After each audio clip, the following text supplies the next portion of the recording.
오늘은 나를 관찰하는 도구에 대해서 A부터 Z까지 말씀드릴게요. 바로 관찰일기입니다. 제가 자기 개발하는 데 도움되는 방법들을 여러 개 알고 있는데 그중 원탑은 관찰일기라고 생각해요. 물론 다른 좋은 방법들도 많지만 관찰일기만큼 효율적으로 자기를 알 수 있는 방법은 거의 없는 것 같아요. 그래서 여러분들이 꼭 시간 내서 해보셨으면 좋겠습니다. 다만 이 방법은 열심히 하려고 마음먹는 것보다는 짧은 시간이지만 꾸준하게 해야 도움이 됩니다. 나와 만나는 시간, 나랑 데이트하는 시간이라고 생각해주세요. 나랑 연애하는 거죠. 혹시 부담스럽다고요? 맞아요. 저는 매일 하는데도 부담스럽거든요. 그래서 조금씩 친해진다는 마음을 먹고 해주세요. 뭐라고 써야 할지 잘 모르겠다고요? 맞아요. 가만히 있는다고 생각이 떠오르진 않거든요. 그래서 제가 3가지 방법을 추천드릴 건데 그 방법대로 적어보면 도움이 될 겁니다. 귀찮다고요? 시작만 한다면 더 이상 노력할 필요는 없어요. 일과 휴식이 있다면 이 작업은 휴식에 가깝거든요. 하고 나면 머리가 편안해질 겁니다. 만약 했는데 머리가 더 아픈다던가 생각이 많아졌다면 욕심을 내려놓고 주의사항을 다시 한번 읽어주세요. 이성적 판단을 내려놓기 위해서 편안한 분위기를 만들어야 합니다. 이완된 집중이라고 하죠. 아무도 방해하지 않는 시간과 장소를 선택해주세요. 잔잔한 음악을 틀면 도움이 되는 것 같아요. 문제 해결이 아니라 창조하는 거죠. 내 생각에 확신을 갖는 게 아니라 확장하는 게 목적이에요. 떠오르는 걸 적되 정답을 찾으려고 노력할 필요 없습니다. 그냥 의식의 흐름대로 적어보는 거예요. 주제와 관련된 생각이라면 뭐든지 좋습니다. 나라는 사람을 객관적으로 바라봐야 합니다. 나라는 사람을 아주 멀리서 지켜본다는 생각으로 해주세요. 어떤 생각이 떠오르든 평가하려고 하지 말고 그냥 이런 생각도 하는구나, 이런 마음도 있었네, 이렇게 넘겨주세요. 부정적인 감정에 빠졌다면 그 감정도 표현해주세요. 관찰 일기를 적다 보면 부정적인 생각이 떠오를 수도 있어요. 그냥 바라봐야 하는데 그 감정에 빠질 수도 있죠. 그럴 때는 그냥 생각나는 부정적인 단어를 적어주세요. 그래도 잘 안 풀린다면 종이를 찢어버리는 것도 하나의 방법입니다. 너무 흥분되신다면 계속 적다 보면 편안해진 나를 마주하게 될 거예요. 욕심을 내려놔야 합니다. 이제 관찰일기 주제를 설명드릴 건데 하루에 한 가지 주제만 적어주세요. 관찰일기를 적다 보면 무의식이 작동이 되는데 여러분들도 모르게 생각이 또 정리가 되거든요. 그래서 무리할 필요 없어요. 그냥 편안한 마음으로 떠오른 대로 진행하셨다면 굉장히 잘하신 거예요.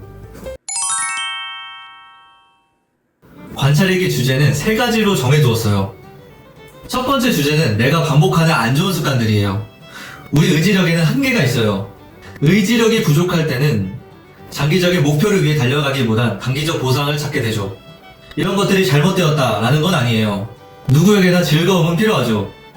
하지만 내가 이런 행동들을 조정하지 못하고 나도 모르게 빠져든다면 여러분들은 아마 후회하는 경우가 더 많을 거예요. 그래서 무의식 영역을 관찰하다 보면 내가 굳이 노력하지 않아도 쉽게 풀리는 경우가 많습니다. 두 번째 주제는 내 생각과 다른 걸 적어보는 거예요. 우리는 태어나서 0레벨부터 경험치를 쌓으면서 살아나가요. 아무것도 없는 백지 상태에서 자신만의 옳고 그름이 생기게 되죠. 근데 인생에 정답은 없잖아요. 내가 정한 기준 계속 고집하는 사람은 별로 없어요. 상황, 환경, 문화에 따라서 계속 적응해 나가는 거고 그러면서 성장한다고 생각합니다. 내가 맞다고 고집하다 보면 배울 수 있는 건 별로 없어요. 싸우는 기술만 생길 겁니다. 그래서 우리는 내 생각에 대해서 관찰할 필요가 있는 것 같아요. 무의식을 관찰하다 보면 나의 고집도 줄어들고 좀 더 유연하게 대처해 나갈 수 있게 되거든요. 세 번째 주제는 인생의 고민을 적어보는 거예요. 이런 고민들은 사실 이성적으로 생각하기 귀찮은 것들이죠. 장기적인 목표가 뭐야? 다들 중요한지는 알고 있지만 깊게 고민하진 않잖아요. 현실에 살다 보면 이런 고민은 우선순위에서 항상 밀리게 되는 것 같아요. 근데 정말 무진장 중요한 것들이거든요. 그래서 무의식을 이용해서 알아보면 도움이 될 겁니다. 무의식은 답을 알고 있거든요. 그래서 하나의 질문을 정해놓고 관찰하다 보면 조금씩 방법이 떠오를 거예요. 고민의 크기가 클수록 시간이 오래 걸릴 수도 있어요. 느긋하게 여유를 갖고 해보시면 좋을 겁니다. 자, 이제 실습하는 장면 보여드릴게요. 편집 실력이 아직 미숙해서 제가 적어놓은 걸 보여드리고 왜 이런 식으로 적었는지 설명드릴게요.